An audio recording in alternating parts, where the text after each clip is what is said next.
गायचे गोपाल कृष्ण भगवान की जय जय श्री राधेश. कोण आहे म्हणे परीक्षित राजा. तेव्हा सूतजी महाराज शौनकांना उपदेश करतात म्हणे ऐका. 3 बहिणी. थोडस पाठीमागे जाऊ आपण महाभारतात. सख्या 3 बहिणी. एकीचं नाव आंबा, दुसरीचं नाव अंबिका आणि तिसरीचं नाव अंबालिका. तिघी एकाच पित्याच्या कन्या असणाऱ्या. एके दिवशी वरामध्ये भीष्माचार्यांनी त्यांना नंतर घेऊन आले आणि त्याच्यातल्या एकीनं सांगितलं आंबेनं, हे बघा महाराज, मला काही या पांडव कुळामध्ये राहायचं नाही का. मला मी शाल्व राजाला मनोमन वरलंय, त्याच्याशीच विवाह करेल. त्याने सांगितलं बाई जा. आता ती आंबा जेव्हा तिकडे गेली शाल्वाकड, तेव्हा शाल्वाने सांगितलं नाही नाही नाही, आता वरामध्ये तुम्हाला जिंकलंय ना, तर तुम्ही त्यांच्याशीच विवाह करा. पंडू राजा असतील, शंतनू राजा असेल, त्या कुळाचा तुम्ही विचार करा, इकडे नाही थांबायचं. आता ह्या आंबाबाई धड तिकडल्या राहिल्या ना इकडल्या. मग म्हणल्या नको, संसारच करणं नको. ती आंबा वनामध्ये, डोंगरामध्ये, दऱ्यामध्ये जाऊन बसल्या. आणि आता जे तुम्ही म्हणता का नाही आंबाबाईचा, ह्या इथल्या आंबाबाई, त्या कुठल्या, हे इथली आंबा. आता काही म्हणणारे काही म्हणतात, ते देवीचे गाणे म्हणणारे असावत आणि त्यांचे गाणे ऐकावत. कशाची कशाला काय जोडते काही सांगताच येत नाही. जगदंबा माता आंबा म्हणून प्रगट झाली आणि ती आंबा जगाचं कल्याण करण्याकरता डोंगर दऱ्यामध्ये राहू लागली. मात्र या 2 बहिणी अंबिका आणि अंबालिका यांच्या वंशामध्ये पुढे प्रारंभ झाला. पुढे पंडू राजा आणि धृतराष्ट्र राजा. पंडूला 5 मुलं झाले. आंधळ्या धृतराष्ट्राला किती झाले, जागे ना तुम्ही, किती, 100 झाले. म्हणून नानानं कुठून एक आगाव आणला की आता 100 झाले. पण ऐका, 5 पांडवांपैकी जो पंडू राजा होता त्याला शाप होता राजा. कारण याच्या पाठीमागचा इतिहास तुम्हाला मी सांगितला असता, पांडव कसे जन्माला आले, काय जन्माला आले.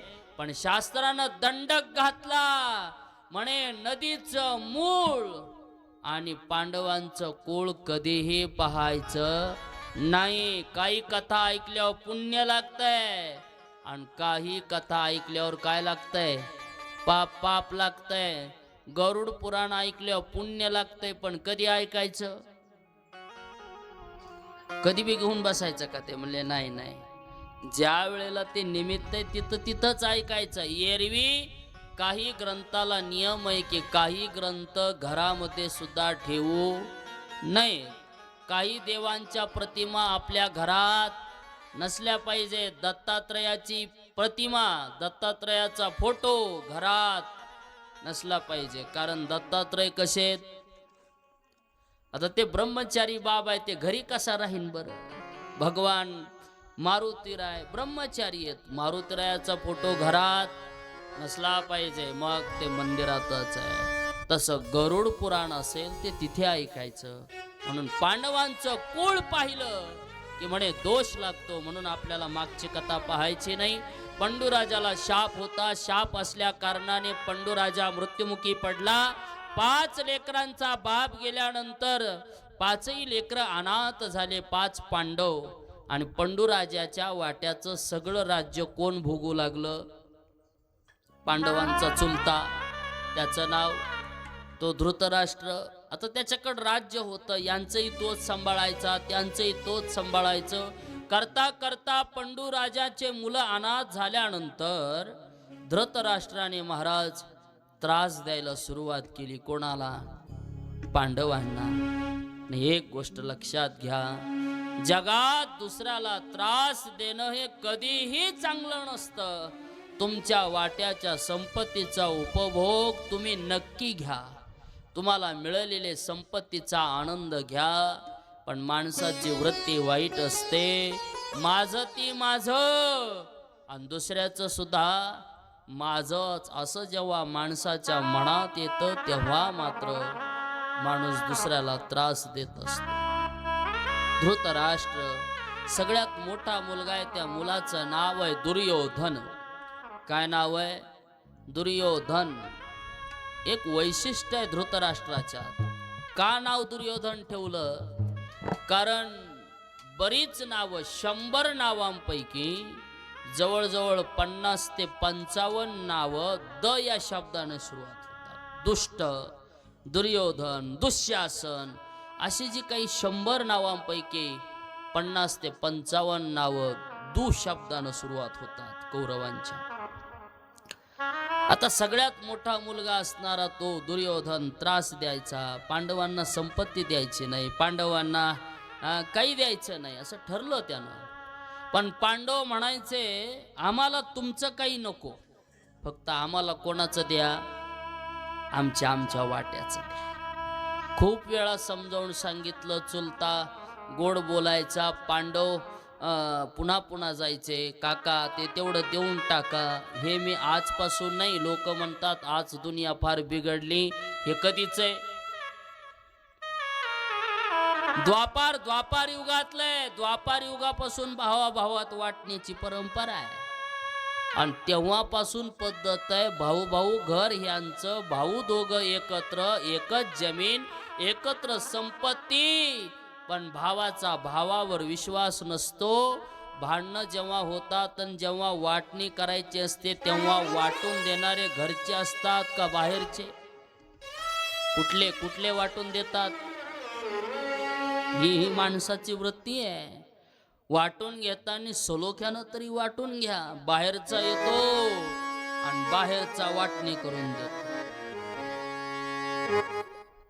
भगवान पांडव विचार करतायत. पुन्हा पुन्हा येऊन त्यांनी सांगावं, अरे दादा देऊन टाक. नाही नाही, शेवटी पांडवांनी हात ठेवले. जाऊ दे, अर्ध राज्य द्यायचं नाही, नको देऊ, पण किमान आमचं पोट भरण्याकरता आमच्या करता 5 गावं तरी काय करा आम्हाला ते.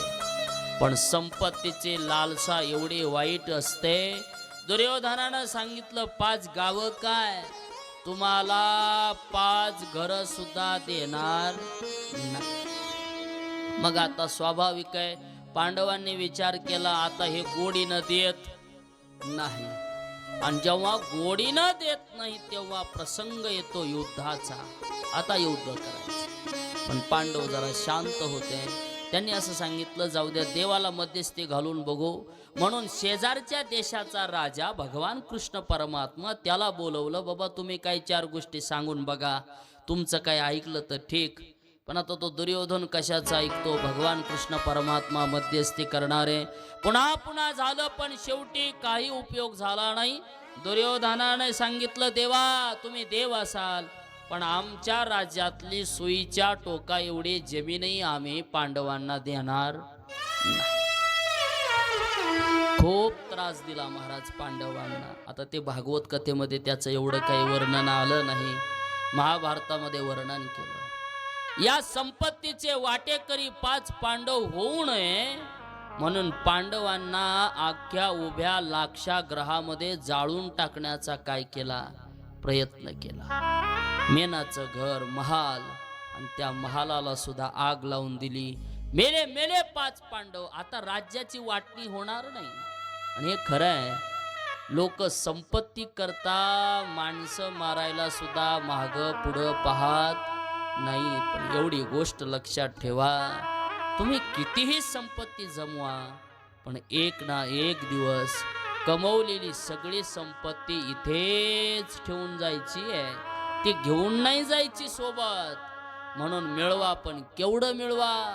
तुम्ही आहेत तोपर्यंत तुमचा उदरनिर्वाह भागेल एवढं कमवा. पांडव भगवान कृष्ण परमात्म्याला घेऊन गेले. शेवटी पर्याय काही झालं नाही. आणि मग पांडवांनी विचार केला, देवा आता युद्ध करायचं. आम्ही 5 पांडव असू. आणि एक गोष्ट लक्षात ठेवा, ज्या दिवशी तुमची बाजू पडती असते, ज्या दिवशी तुम्ही दुर्बल असाल, ज्या दिवशी तुमच्याकडे कुठली शक्ती नसते, त्या दिवशी जगातले सगळे लोक तुम्ही कितीही चांगले असला तरी तुमच्या विरोधातच असतात. पांडव चांगले होते की वाईट? जागेत ना तुम्ही कसे होते?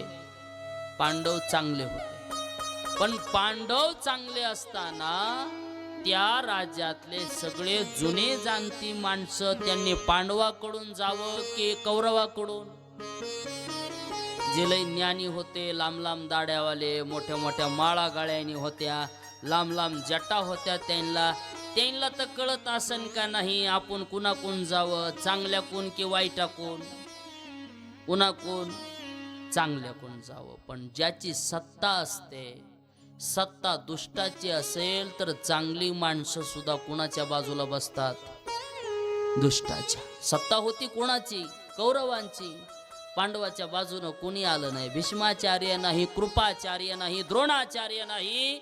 चांगले चांगले जपी तपी मुनी सगळे गेले. कोणाच्या बाजूने? दुर्योधनाच्या बाजूने. 5च पांडव. पण आता पांडवांनी विचार केला, युद्धात मरण आलं तर युद्ध संघर्ष केला म्हणून मरण पत्करू. असंही मरायचे तसंही मरायचे. पण जाऊ द्या, शेवटचा पर्याय देवाला तरी काहीतरी मागून पाहू. गेले देवाकडे. बरं, आता देवाला सगळे समान असतात. दुर्योधनही गेला आणि धर्मराजाही गेला. धर्मराजा, अर्जुन, नकुल, सहदेव सगळ्यांनी देवाला प्रणाम केला. दुर्योधन अगोदर गेला. सांगणारे सांगतात दुर्योधन अगोदर गेला म्हणे, पण बसला कुठं? देवाच्या डोक्याजवळ. अर्जुन गेला, उशिरा गेला, पण बसला कुठं? पायाजवळ. पायाजवळ बसला. देव झोपेतून जागे झाले, डोळे उघडले, पहिल्यांदा कोण दिसलं देवाला? अर्जुन. अर्जुन दिसल्याबरोबर देव म्हटले, अर्जुना माग. का आलास? दुर्योधनाला राग आला. अतिशहाण्या माणसाला लगेच राग येत असतो.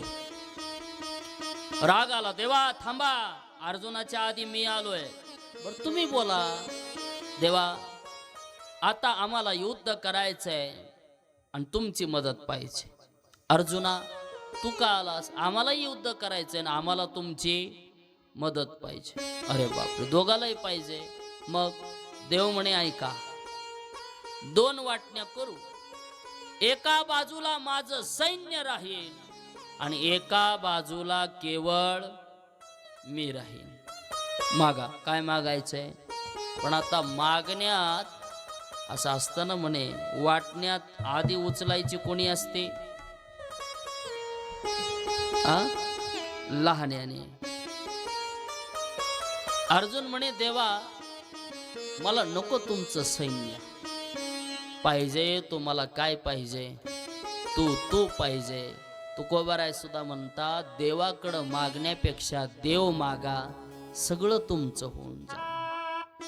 महाराजांना विचारा, तुकोबाराय तुम्हाला काय हवंय? ज्ञानोबाराय तुम्हाला काय हवंय? ते म्हणणार, आम्हाला काही नको, आम्हाला पाहिजे तो पाहिजे. काय व्हावा? तो व्हावा. एकदा नाही, वेळोवेळा व्हावा.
पांडुरंग पाहिजे, आम्हाला आमचा कृष्ण पाहिजे. म्हणून तो माझा भावा, तो माझा भावा, तो माझा भावा, तो माझा भावा, वेळोवेळा भावा पांडुरंग, वेळोवेळा भावा पांडुरंग,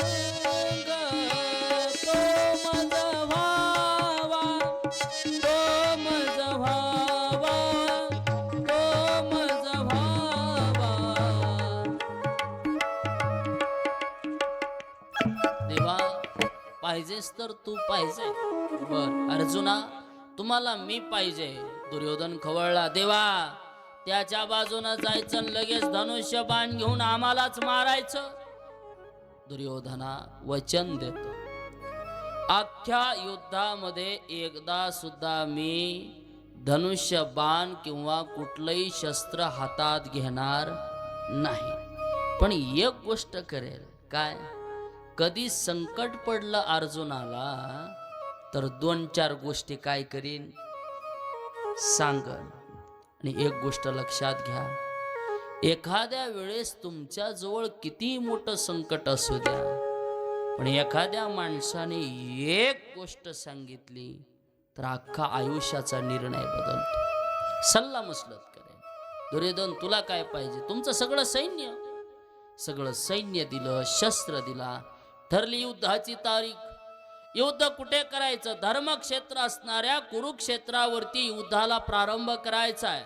आपापले रथ सजवले, ज्याचा त्याचा रथ, ज्याच्या त्याच्या रथावर आपापला झेंडा. धर्मराजा पांडवांचा रथ सजवला, अर्जुनाचा रथ ध्वजस्तंभावरी वानरू त्वहा मूर्तिमंत शंकरू. किती जण सोबती झाले? जरा लक्ष द्या. कोणी नव्हतं देवाच्या जवळ, अर्जुनाच्या जवळ. फक्त एकट्या देवानं. आता ड्रायव्हरही नव्हता हो अर्जुनाला, मग त्याचा रथ चालवायचा कोणी? आता नव्हतंच कोणी. देव म्हटला जाऊ दे बाबा, तू माग बस, मी पुढं बसतो. आणि अर्जुनाच्या रथाचा लगाम देवानं हातात धरला. अर्जुनाचे रथी होय हा सारथी. देव ड्रायव्हर झाला अर्जुनाचा. आता हे देव एक जण झाला, दुसरा बाबा वरी होता झेंड्यावर, मारुती राय. ते एक सोबती झाले. झेंड्यावरून सगळं युद्ध बघत होतं ते. आणि नुसते मारुती नाही, मारुतीच्या रूपात तो हा मूर्तिमंत शंकरू, भगवान शंकर. एवढेच सोबती. चालला युद्धाला प्रारंभ झाला. शंख वाजवल्या बरोबर दोन्ही बाजूने रणकल्लोळ मातला. तिकडच्याने किंचाळी करावी, इकडच्याने किंचाळी करावी. कोणाचा हात, कोणाचा पाय तुटावा, कोणाचं मस्तक तुटावं, कोणाचा हत्ती मरून पडावा, कोणाचा घोडा मरून पडावा. मारता मारता मारता पांडवांनी 99 कौरव मारले. 100वा दुर्योधनाची मांडी भंगली आणि दुर्योधन जमिनीवर पडला. युद्ध संपलं. ज्याला घमंड होते, ज्याला गर्व होता की माझ्याकडे 100 भाऊ आहेत, 100रातले 99 मेले आणि 100वा मोठा दुर्योधन जमिनीवर पडला होता. मांडी भंगली होती. आणि मांडी भंगलेली असताना दुर्योधन जमिनीवर पडलेला आहे. कोणाचे हात पाय ताय तुटलेले आहेत. सगळं रणकल्लोळ माजलेलं आहे. भूमी रक्तानं माखलेली आहे. आता अर्जुनाला वाईट वाटू लागलं, धर्मराजाला वाईट वाटू लागलं. मला एक सांगा, हे पांडव आणि कौरव दोघं एकमेकांचे कोणते भाऊ होते? ऐकताय ना तुम्ही? सख्खे चुलत भाऊ होते. चुलत भाऊ. आणि संपत्ती करता, राज्या करता चुलत भावानेच 99 चुलत भावांची काय केली? हत्या केली. जमिनीवर पडले. आणि मग तिथंही एक जण शहाणा आला. आणि असल्या टाइमाला शहाण्याची भरपूर कमतरता नसते महाराज. कुठेही शहाण्यात 3 प्रकार आहेत. एक नुसता शहाणा, काही अर्धे शहाणे आणि काही अति शहाणे. हे शहाण्याचे किती नमुने? 3 नमुने. काही शहाणे असते काही अर्धे शहाणे असतात आणि काही अतिशहाणे असते. तसा तिथं एक अतिशहाणा आला, त्याचं नाव होतं अश्वत्थामा. तो आला आणि तो काय म्हणू लागला, बघ बघ दुर्योधना, अरे जर मला तुमच्या सेनेचा सेनापती केलं असतं ना तर तुम्हाला राज्यच मिळवून दिलं असतं म्हणला. पण तुम्ही लय शहाणे, मला साधं विचारलं नाही, बोलविलं नाही, मला कशालाच मला काही सांगितलं सुद्धा नाही तुम्ही. असले बरेच असते, कसले, मला विचारलं नाही, मला सांगितलं नाही. कुठेही बघा, सोयरीक जमिन्यात बघा, काही कुटाणा झाला की मी म्हणत होतो, पण तुम्ही मला साधं विचारलं सुद्धा नाही. सप्त्यात असू द्या, नाही नाही नाही नाही, आपल्याला हे नाही विचारलंच नाही. तसं ते म्हणू लागलं, मला विचारलं नाही. आता दुर्योधन थकला होता, शरीरावर जखमा झाल्या होत्या. नुसत्या शरीरावर नाही तर दुर्योधनाच्या मनावर सुद्धा आता काय झाल्या होत्या, जखमा झाल्या होत्या. त्याचे 99 भाऊ गेले होते, सत्ता संपत्ती सैन्य मेलं होतं. तिथं हे जाऊन महाराज दुःखावर काय चोळू लागलं, मीठ चोळू लागला. हा बघा आता गेले का नाही 99. दुर्योधन म्हणला, काय डोक्याला ताप झाला हे. अरे बाबा आता सैन्यच नाही, तुला सेनापती कुठलं करायचंय. नाही नाही म्हणला, पण केलं असतं तर. ते अश्वत्थाम्याला वैतागून दुर्योधन म्हणला, हे बघ आमच्या सेनेचा सेनापती तूच, जा म्हणला, आण मारून 5 पांडव. एवढाच शब्द दिला, फुगलं ना ते अश्वत्थामा. लगेच रथाला घोडे जुंपलेन गेला. जिथे पांडव राहत होते तिथं युद्धाचा नियम असतो, दिवस मावळल्यापासून युद्ध बंद करायचं आणि सूर्योदयाला युद्ध सुरुवात करायचं. नियम मोडला. रात्रीच्या वेळी झोपडीमध्ये 5 पांडवांचे लेकरं झोपलेली होते. 5ही पांडव बाहेर सल्ला मसलत करायला द्रौपदी गेलेली होती. आणि तेवढ्यामध्ये या अश्वत्थाम्याने झोपडीमध्ये शिरला आणि झोपडीमध्ये शिरून विचार केला, 5 पांडव तर सापडत नाहीत ना. अरे पांडव नाही तर नाही, आता या 5 पांडवांचा वंशच बुडवणार. म्हणून अश्वत्थाम्याने महाराज कमरेची तलवार काढली आणि लहान लहान पांडवांचे लेकरं झोपलेली होते, त्या लेकरांचे मस्तक धडाच्या वेगळं केलं, केसाला केस केसाला केस बांधला आणि 5ही लेकरं मारून घेऊन अश्वत्थामा कुठं आला, दुर्योधनाच्या पुढं आला. दुर्योधनाने पाहिलं, वाईट वाटलं. दुर्योधन एवढाही दुष्ट नव्हता. दुर्योधन म्हणू लागला, अरे अश्वत्थाम्या, अरे मारून आणलास ती 5 लेकरं आहेत लेकरं. माझं वैर होतं कोणाबरोबर, पांडवांबरोबर, पण या लेकरांनी काय केलं रे, या लेकरांचं काय पाप होतं. जा अश्वत्थाम्या, आता कुठेतरी पळून जा. पांडवांना बातमी कळाली तर ते तुला जिवंत ठेवणार नाहीत. मस्तक ठेवले, अश्वत्थामा पळायला लागला. थोड्या वेळानं द्रौपदी तिथे आली आणि द्रौपदीनं पाहिलं तर चौकटीमधून रक्ताचा पाट वाहत होता. देवा देवा, माईच्या डोळ्यातून अश्रू बाहेर आले. एक नव्हतं ना हो, किती लेकरं होती, 5 लेकरं होते. मस्तक दिसत नव्हते आणि शरीर पडलेले होते. द्रौपदी धाय मोकलून रडते. आता जावं तरी कोणी सांत्वन करायला. धर्मराजा म्हणतो, अर्जुना तू जा. अर्जुन म्हणतो, मी नाही. नकुल तू, 5 पांडव नाही.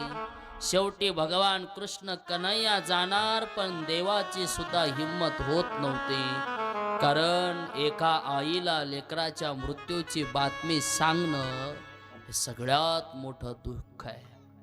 कोण सांगणार? ऐका ऐका मायबाप, आता एक गोष्ट मला तुम्ही सांगा, द्रौपदीचा सखा कोण होता? जागे ना तुम्ही? कोण? भगवान कृष्ण परमात्मा होता. जेव्हा द्रौपदीची 5 लेकरं गेली तेव्हा द्रौपदीच्या जवळ उभा होता कोण? भगवान कृष्ण परमात्मा. पण द्रौपदीच्या प्रारब्धामध्ये ते लिहिलेलं होतं, तेच घडणार होतं. म्हणून देवाला दोष कधी देत जाऊ नका. दोष द्यायचा आहे तो तुमच्या प्रारब्धाला द्या, तुमच्या नशिबाला द्या. ते म्हणतात ना, 5वीला एक बाई येते म्हणे. कोण? सटवाबाई. आणि ती सटवी बाळाच्या कपाळावर काय टाकते? अक्षर टाकते. बरं, त्याही बिचारीचा काही दोष नाही. ती मागचं दप्तर बघून टाकते. शाळेत जसं परीक्षा झाली की मास्तर काय बघून टाकतात? त्याचे गुण बघून मग त्याचे पर्सेंटेज काढणार, टक्केवारी काढणार. तसं त्या बिचारीचा काही दोष नाही. तिलाही लिहिलेलं आहे. ते मागच्या जन्मातला कागद बघते, बाळाच्या कपाळावर काय टाकते? अक्षर टाकते. विधीने लिहिले, किंवा ज्ञानोबा राय म्हणतात, सटवीचे लिहिले न मोडे गा काही केले, काळे गोरे पण धुतले पुसोनेने. अरे, कितीही कोळशाला धुतलं तरी कोळसा कधी गोरा होईल? म्हणजे कधीच नाही होणार, तो काळाच होणार. तसं सटवीने लिहिलेले अक्षर ज्ञानोबारायांचे शब्द आहेत, ते कधी बंद होत नाही. म्हणून देवाला दोष देत जाऊ नका. बरीच माणसं अशी आहेत, परमार्थ करता करता आयुष्यात काही दुःखाचा प्रसंग घडला की ते देवदेव सोडून देतात. माळ घातली 1-2 महिन्यानं काही घटना घडली की माणसं म्हणतात, नाही नाही महाराज, आता देवावर आपला राग आहे का, असं घडलं तेव्हापासून माळ काढून टाक. देवानं माझं असं केलं तेव्हापासून मी असा झालो. देवाला दोष देऊ नका. माझ्या तुकोबारायांची श्रीमंत घराण्यातली पत्नी होती आणि केवळ कशानं मेली? अन्न अन्न अन्न अन्न खायला नव्हतं म्हणून मेली. तुम्ही कधीतरी ऐकलंय का? मला सांगा, कोण्यातरी महाराजाची बायको खायला भेटलं नाही म्हणून मेली? आता असं कधी ऐकलंय? नाही नाही. उलट महाराजाची बायको खाऊन खाऊन मेलेल्या भरपूर ऐकल्या असत्या, पण खाऊन मेली असं कोणी नाही ऐकलं. तरी देवाला दोष. तुकोबाराय म्हटले, नाही, बरं झालं देवा, स्त्री एक अन्न अन्न करिता मेली. दिवाळ निघालं, कर्ज खताच्या वह्या बुडवल्या, सगळे महाजनकी गेले, सावकारकी संपले, घरात एक वेळच्या भोजनाची वाईट अवस्था आली. पण तरी सुद्धा तुकोबाराय म्हटले, वा पांडुरंगा वा, बरं झालं. बरे झाले देवा, निघाले दिवाळे. बरे झाले देवा, निघाले दिवाळे. पड्या दुष्काळे पीडा केली, पीडा केली. पड्या दुष्काळे पीडा केली. बरे झाले देवा, निघाले दिवाळे. बरे झाले देवा, निघाले दिवाळे. बरे या दुष्काळे पीडा केली. बरे या दुष्काळे पीडा केली. दुष्काळे आटेला द्रव्य नेला मान. तुकोबाराय बोलतायत देवाला. दोघांचं बोलणं चाललंय. कोणाचं? पांडुरंगाचं आणि आमच्या तुकोबारायांचं. देवाच्या समोर तुकोबाराय उभे घडलेली हकीकत सांगतायत देवाला, पण नाराज होऊन नाही. कसं? बरं झालं देवा, दुष्काळ पडला आणि सगळं दिवाळ निघालं. दिवाळ काही घरात राहिलं नाही. एक पुत्र आहे, लहान लहान मुलं घरात आहेत. सगळी छोटी कन्या, तिचं नाव भागीरथी.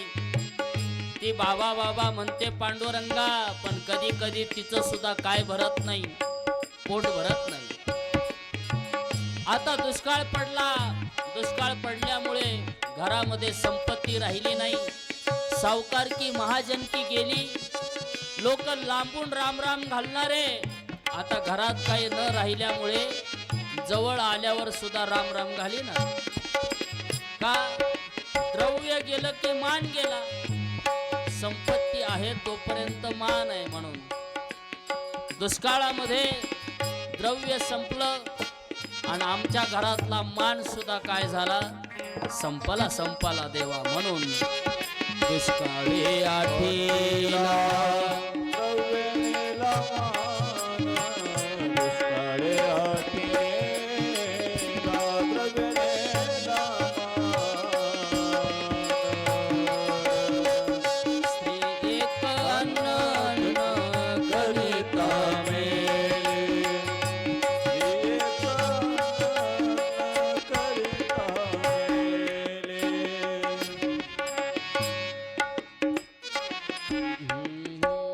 बरे झाले देवा निघाले दिवाळे.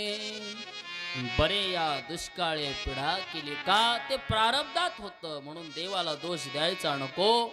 द्रौपदी देवाच्या समोर उभा आहे, सोबतीला आहे, पण तरी सुद्धा देव तिचे 5 लेकर वाचू शकला नाही. रडते द्रौपदी. तेवढ्यात अर्जुनानं वचन दिलं, द्रौपदी अगं मी शब्द देतो, ज्या दुष्टाने या 5 लेकरांचा घात केला ना त्याला पकडून आणल्याशिवाय परत घरात पाऊल ठेवणार नाही. अर्जुन पाठीमागे पळायला लागला. रस्त्यामध्ये अश्वत्थाम्याने ब्रह्मास्त्र सोडलं. ते ब्रह्मास्त्र असं होतं, अर्जुनानेही ब्रह्मास्त्र सोड. त्याच्या ब्रह्मास्त्रानं ते ब्रह्मास्त्र थांबलं. पण अश्वत्थाम्याला ब्रह्मास्त्र सोडता येत होतं पण परत घेता येत नव्हतं. अर्जुनाला सोडताही येत होतं आणि परत घेताही येत. बऱ्याचदा असं होतं माणसाला. काही माणसं नादिक असतात, झाडावर चढतात खरं चढता येत आहे पण चढल्यानंतर उतरता येत नाही. असे बरेच मंदिर सुद्धा आहेत. तिथं दर्शनाला जाता येत आहे पण लवकर बाहेर येता येत. तुम्ही कधी औंढ्याला जा. औंढ्याला गेल्यावर जे पहिल्यांदा गेलेला माणूस आहे त्याला वाटतं हे सगळा देव असाच आहे काय. तिथं गेल्यावर गपकन असा खाली दरवाजा आहे, उतरून खाली जावं लागतं. तिथली ती माणसंही भारी असतात. त्या पायऱ्यात उतरलं की वरून असं मुंडक्याला ते खाली दाबीत आहे, बस लवकर खाली बस बस. पण आत गेल्यावर असं त्या माणसाला वाटतं पटकन इथून बाहेर आणि बाहेर येताना मधलं बाहेर दाबीत आहे आणि एक वरून खाली दाबालेलं असतंय माणसं. तिथून लवकर बाहेर पडता येत नाही. याच्यापेक्षा एक अवघड जागा आहे. ती जागा म्हणजे इथं अलीकडं नरसिंहाचं मंदिर आहे आणि ज्याचा ढाचा चांगला आहे त्यानंच तिथं आत जाऊ. जास्त जाड माणूस आत जातो खरा पण बाहेर येत नाही पुन्हा लवकर. बाहेरच्या माणसाला ओढून काढावं लागतंय त्याला. त्या नरसिंह मंदिरात जाताना एवढं छोटस बोळ आहे, जाता येतं, बाहेर निघता येत नाही.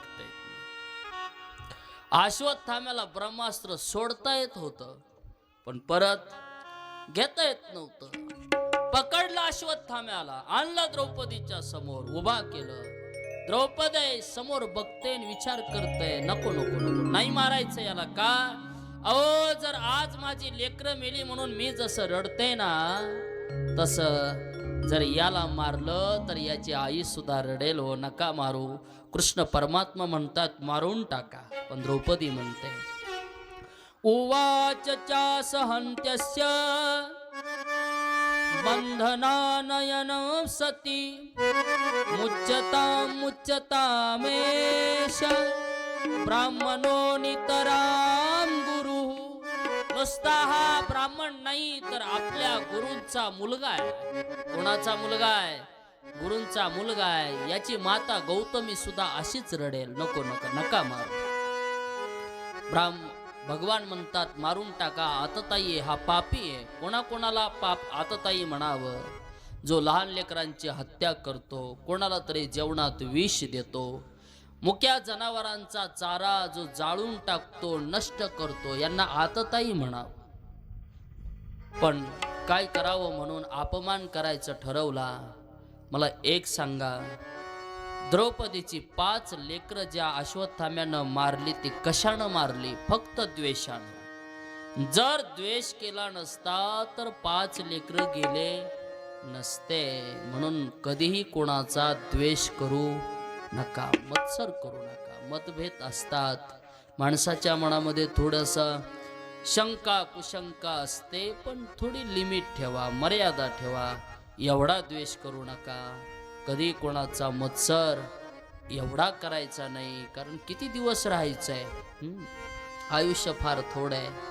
लहान झालेले तरुण व्हायले, तरुण झालेले म्हातारे व्हायले, तर म्हातारे झालेले मरून चाललेलेच आहे. म्हणून द्वेष करू नका. एका कोणाचं चांगलं करता येत नसेल तर अजिबात करू नका. काही बंद नाही त्या कामावून. चांगलं करता येत नाही ना, करूच नका. पण किमान कोणाचं वाईट तरी करू नका. एका हिंदी कवीने फार सुंदर म्हटलंय, भला किसी का कर ना सके तो बुरा किसी का मत करना. अरे जर चांगलं होत नाही ना, नका करू. पण किमान कोणाचं वाईट तरी करू नका. फूल बनता येत नाही, नका बनू. कम से कम काटे बनकर मत रहना. आणि म्हणून हे मोठं गीत आहे, आयुष्य चांगलं जगा. कोणाच्या लेकराला कपडे घेऊन देता येत नसतील, नका घेऊन देऊ. पण ज्याच्या अंगावर फाटके कपडे त्याला हिनवू तरी नका. कोणाच्या गाईला चारा देता येत नसेल, नका देऊ. पण कोणाच्या काय म्हणते त्याला कडब्याच्या गंजीला आग तरी लावू नका. कोणाच्या लेकी बाळीचं लग्न जमवता येत नसेल, नका जमू. पण किमान जमलेल्याचं मोडू तरी नका. माणसं सायास करून मोडतात, ते तरी काय सोपं आहे का महाराज? लोकांना वाटतं जमवणंच अवघड आहे, मोडणं सुद्धा त्याच्यापेक्षा अवघड आहे. कष्ट करावं लागतात. सोयरीक जमत आली तर कुठल्या गावची तिथं जावं लागतं, त्या माणसाचा शोध काढावा लागतो. शोध काढल्यावर हा तुम्ही आमच्या गावाला आलते ना म्हणे, हो मंदिरापाशी, हा आपली भेट झालती. तुम्ही मी त्याच गावचा, त्या गावचे नाही नाही, त्या वाड्यातला, त्याच घरातला. बाबा राम राम. हो झालं का? एकदा राम राम घातला, मोडणं तरी काय फार अवघड आहे ते. मग ते पाहुणे म्हणणार, बरोबर कसं नंबर 1 आहे, सगळं चांगलं बघा, एवढा उत्तम आहे, सगळी परंपरा चांगली, घर चांगलं, उत्पन्न चांगलं, सगळं चांगलं, एकदम चांगलं. पुढचा पाहुणा खुश झाला तेवढ्यात हे म्हटला, पण एकाच गोष्टीनं जरा वाईट वाटायले. पाहुणे म्हणले, काय? पोराला शनिवारी रविवारीच घुरं येतंय म्हणला. हा, आणि हे बघा सगळं चांगलंय, पण शनिवारी रविवारी घुरं येतंय. आणि त्या शनिवारच्या रविवार घोऱ्यातच कधी जाईन काही सांगता येत. आता देईन का तो? मोडली की हो, मोडणे तेवढंच अवघड आहे. आणि म्हणून चांगलं होत नाही ना, नका करू. पण किमान वाईट तरी करू नका. राग एवढा आणू नका, वैर एवढं करू नका की कोणाचं तरी आयुष्य काय होईल, उद्ध्वस्त होईल. ठीक आहे ना? राग धरून कुणाचा, वैर करून कुणाशी, राग धरून कुणाचा, वैर करून कुणाशी. माझ्या भावा बहिणीनो, तोल सावरा मनाचा, तोल सावरा मनाचा. म्हणून द्वेष करू नका. द्रौपदीला अश्वत्थामाला सांगते, नको नाही मारायचं. शेवटी अपमान केला, अपमान करून हकलून दिलं. शहाण्या माणसाचा अपमान हाच त्याचा काय? मरण आहे, मरण आहे, मृत्यू आहे. तो अपमान आपल्या डोळ्याने पाहू शकत नसतो. अपमान केला, 5 लेकरांचा अंत्यविधी केला. आणि अंत्यविधी केल्यानंतर 5 पांडव जिंकले. आणि जिंकल्यानंतर त्या ठिकाणी महाराज अंत्यविधी संपन्न झाला. हस्तिनापुराचं राज्य धर्मराजाला दिलं. आणि धर्मराजाला दिल्यानंतर भगवान परमात्मा महाराज आता हस्तिनापुराचं राज्य पांडवांना देऊन जाणार. तेवढ्यामध्ये एक स्त्री धावत आली. धावत तिचं नाव होतं उत्तरा. आता तुम्ही म्हणाल ही उत्तरा कोण? अर्जुनाची दुसरी पत्नी. तिचं नाव होतं सुभद्रा. आणि त्या सुभद्रेचा मुलगा होता अभिमन्यू. अभिमन्यूची पत्नी होती उत्तरा. ती धावत आली, देवा माझ्या गर्भाचं रक्षण करा. भगवान परमात्मा तिच्या गर्भामध्ये प्रवेश करतात आणि त्या ब्रह्मास्त्रापासून त्या गर्भाचं रक्षण केलं. आणि त्या गर्भापासून एक उत्तम बालक जन्माला आला. त्या बाळाचं नाव होतं परीक्षिती राजा. बोले परीक्षिती भगवान की जय. परीक्षिती राजाचा जन्म झाला. जन्म झाल्यानंतर भगवान परमात्मा तिथून द्वारकेला जायला निघाले. जाताना रस्त्यामध्ये कुंती माता भेटली. कुंती मातेने प्रणाम केला देवाला. देव म्हणे मात्या मागा. कुंतीने सांगितलं देवा द्यायचं तर एक द्या, दुःख द्या. भगवान परमात्मा म्हणे तथास्तु. दुःख दिलं. विपद संतुन संता हा. कारण दुःखामध्ये माणसाला देव आठवतो. भगवान परमात्मा पुढे चालत जाऊ लागले. जाताना भीष्माचार्याची भेट झाली. भीष्माचार्याने प्रार्थना केली, देवा आता इथेच थांबा. इतना तो करना स्वामी जब प्राण तन से निकले. देवा आता एवढंच करा, माझे प्राण जाईपर्यंत इथे थांबा. थांबल्यानंतर भीष्माचार्यांनी 1000 भगवंताचे नाम गायले. त्याला विष्णू सहस्त्रनाम असं म्हणतात. पुन्हा देव भीष्माचार्यांचा स्वधामगमन झाल्यानंतर द्वारकेला निघून गेले. आणि द्वारकेला निघून गेल्यानंतर अर्जुन मुरारी म्हणून सोबत गेला. बराचसा काळ तिथं राहिले. येथपर्यंत कथा ऐकली. कारण एकदा कथेत मन रमलं की एकच कथा तास तास 2-2 तास चालते.